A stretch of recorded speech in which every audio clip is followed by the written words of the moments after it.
Señor Carlos Blanco, en Boston, en los Estados Unidos, usted como consultor internacional, ¿qué piensa de este planteamiento, de este análisis? De alguna forma, para muchos sectores, esta decisión marcará un antes y un después en lo que tiene que ver con la posición que en los últimos años, la posición diplomática que ha tenido en los últimos años los Estados Unidos frente a lo que sucede en Venezuela. ¿Cuál es su opinión? Buenas tardes, Jefferson. Es un placer estar en el programa. Yo creo que esta medida adoptada por el Departamento del Tesoro es uno de los golpes más fuertes, más devastadores que ha experimentado el régimen de Maduro y en general el chavismo. Porque no olvidemos que Tarek El Aissami, el actual vicepresidente, se une a varios otros funcionarios que ya han estado señalados de alguna manera. Por una parte, el ministro del Interior actual, el general Néstor Reverol, está con boleta roja en Interpol, está indiciado en los Estados Unidos. Familiares, los sobrinos de la pareja presidencial, han sido encontrados culpables en Nueva York por el delito de narcotráfico, y ahora se señala a Tarek El Aissami expresamente en la decisión del Departamento del Tesoro. Es decir, esto muestra a una familia presidencial, a Maduro, rodeado de personas que están siendo internacionalmente señaladas como vinculadas al crimen organizado. Por otro lado, el nivel del funcionario que está sancionado, que está señalado, es el segundo a bordo en Venezuela. Es una persona que se ha caracterizado por su radicalismo, por su intolerancia, y me parece muy importante conocer al personaje. Un personaje que tiene aspiraciones presidenciales y que ya no las puede tener, que ya sencillamente este señalamiento le corta las aspiraciones presidenciales. Y ha estado enfrentado con Diosdado Cabello, que es otra de las figuras importantes en el régimen de Maduro, y...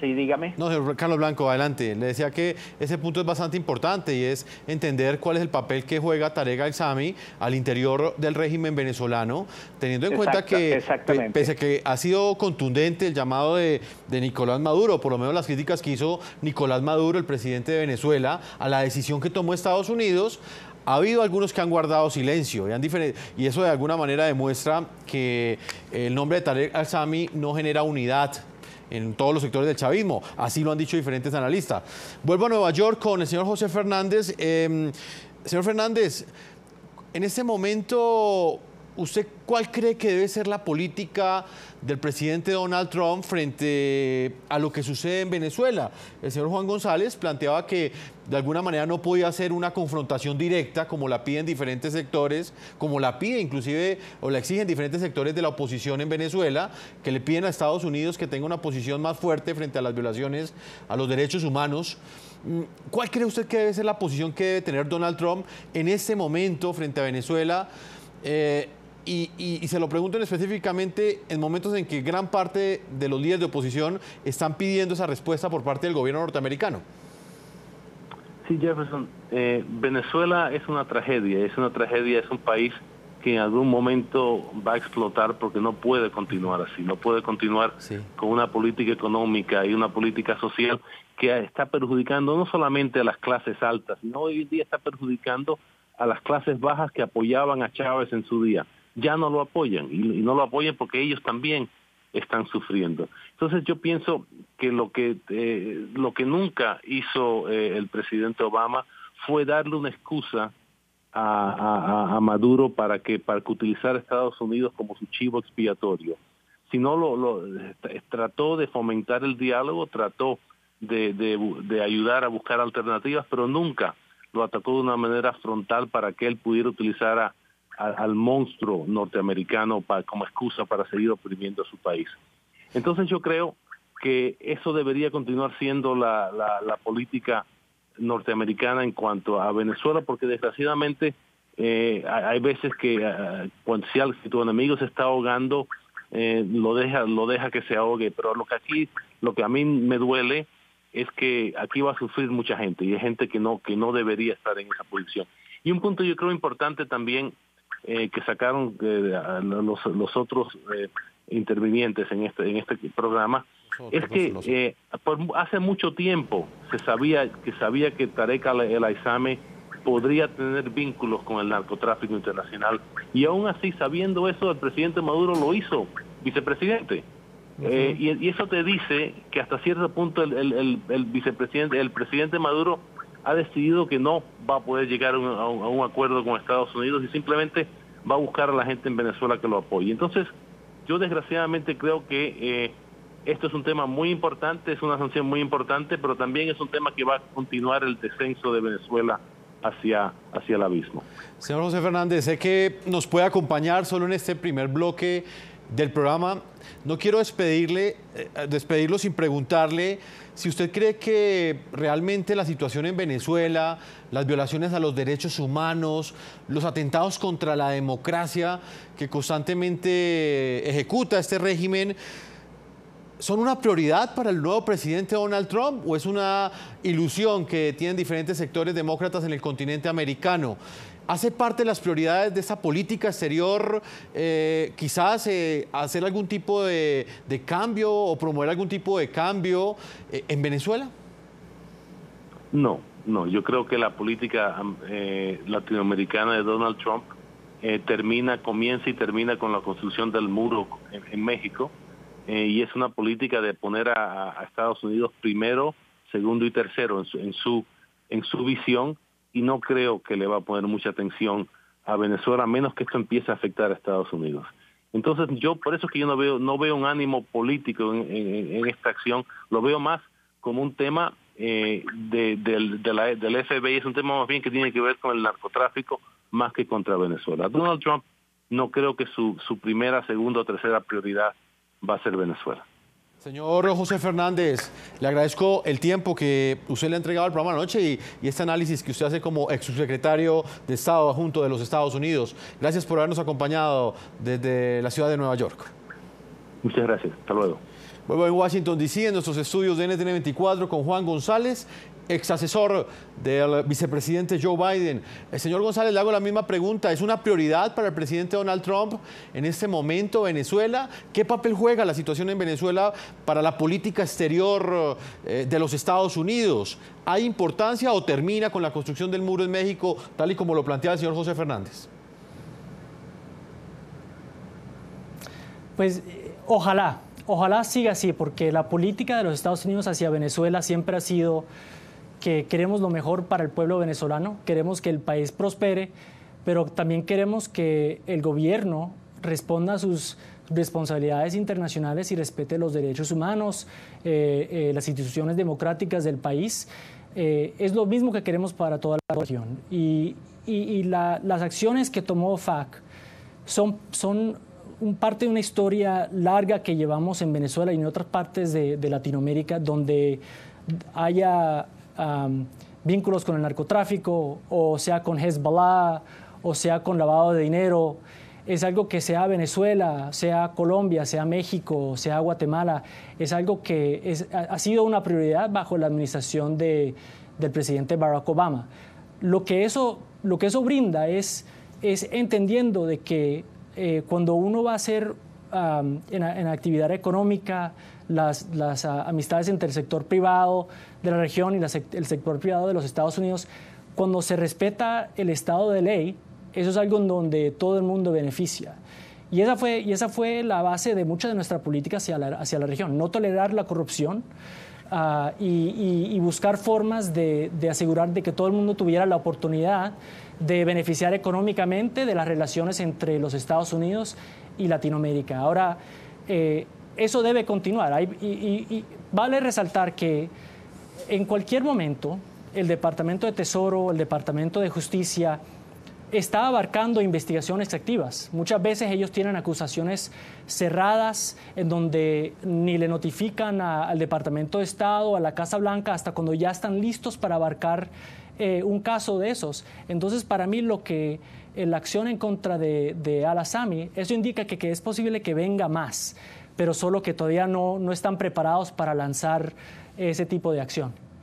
Señor González, pero ¿en algún momento cree usted que esto va a pasar del Departamento del Tesoro al Departamento de Justicia? Hay un caso emblemático que es el de los narcosobrinos, que ya está obviamente siendo investigado e inclusive ya están en juicio en este momento. Pronto quizás ya habrá una sentencia, pero en este caso específico, ¿qué tan lejos estamos, por ejemplo, de que Estados Unidos emita una circular roja, por ejemplo, contra el vicepresidente de Venezuela, en este caso contra Tarek al-Assami? Pues la investigación, ese tipo de investigaciones es algo donde la DEA, el FBI, el Departamento de Justicia y el Departamento de Tesoro están colaborando y hablando de forma muy activa. Le doy el ejemplo, el tema de Wacked en Panamá fue una investigación de 10 años en donde estuvieron involucrados todas las agencias de justicia de los Estados Unidos y colaboraron, en donde hicieron investigaciones y acusaciones conjuntas, entonces donde se designó a individuos de la familia Wacked, se llevaron casos de parte del Departamento de Justicia. Entonces eso, yo no descartaría que todo eso va en camino, pero todo es función de pruebas. Entonces los fiscales, mayor parte, los que llevan la mayoría de estos casos son en Nueva York y en el sur de Miami. Son fiscales que están tratando de montar casos, pero ellos no montan casos que no piensan que no van a ganar, ¿no? Ellos solo montan un caso cuando tienen toda la evidencia necesaria para ganar el caso. Entonces, y no le quitan el sello hasta que estén listos para hacer ese tipo de denuncio. Entonces, yo no descartaría que el Departamento de Justicia ya lo está revisando de forma activa. Y muchos están esperando quizás ese pronunciamiento, porque hay que hacer énfasis en que lo ha hecho es el Departamento del Tesoro. Por lo menos hasta este momento no hay una decisión judicial por parte de los Estados Unidos. El presidente de Venezuela, Nicolás Maduro, habló también este martes, culpó a la oposición de las sanciones impuestas por el Departamento del Tesoro a su vicepresidente Tarek al-Assami. Según él, todo es parte de una conspiración de la derecha venezolana. Maduro aseguró que exigirá a Estados Unidos que se retracte, ha dicho él, frente a las medidas, o mejor, ante las sanciones que han sido adoptadas. Sin lugar a dudas es una agresión que Venezuela responderá paso a paso, con equilibrio y contundencia. Le he ordenado a la Canciller de la República que cite al encargado de negocios de Estados Unidos en Venezuela y le entregue una nota de protesta y le exija que aclare y se retracte. Hay que ver la infamia que se pretende levantar contra quien, como ministro de Interior, yo lo he dicho y pido que no se genere celos de nadie, fue y ha sido el mejor ministro del Interior que ha tenido la revolución bolivariana. Es como una venganza del narcotráfico, sumado a la conspiración de la derecha venezolana que se fue a Washington a pedir estas medidas. Vuelvo a Boston, en los Estados Unidos, con Carlos Blanco, consultor internacional y profesor de la Universidad de Boston. Señor Blanco, ¿usted cree que esa decisión que ha tomado el Departamento del Tesoro en los Estados Unidos fortalece a Nicolás Maduro a nivel interno o sencillamente termina socavando ese apoyo que él dice tener aún al interior de Venezuela? Yo creo que él va a intentar convertir esto, como de costumbre, como lo hacía Chávez y como lo ha hecho el propio Maduro, en una especie de guerra de la revolución bolivariana contra el imperialismo. Sin embargo, el desastre económico-social de Venezuela y la situación de aislamiento internacional en la que se encuentra el régimen venezolano, creo que no le va a permitir ese teatro de colocar estas sanciones como una agresión a Venezuela, cuando en realidad es un señalamiento a unos individuos, en este caso de alta significación política, dentro del régimen que él preside, de tal manera que no creo que vaya a poder convertir esto en una situación que vaya más, que pueda rendirle frutos políticos. Por otro lado, estimo que lo que está ocurriendo es que esta acusación, este señalamiento, va a erosionar y a dividir mucho más las fuerzas políticas que apoyan al gobierno.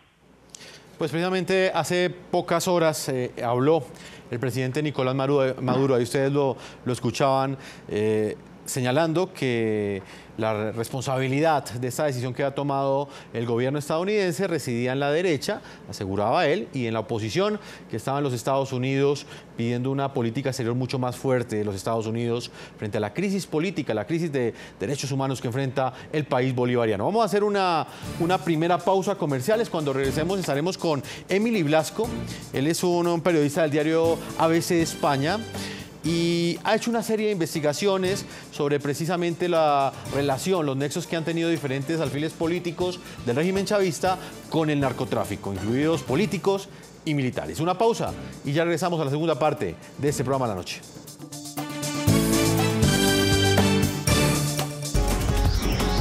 Ya regresamos con La Noche.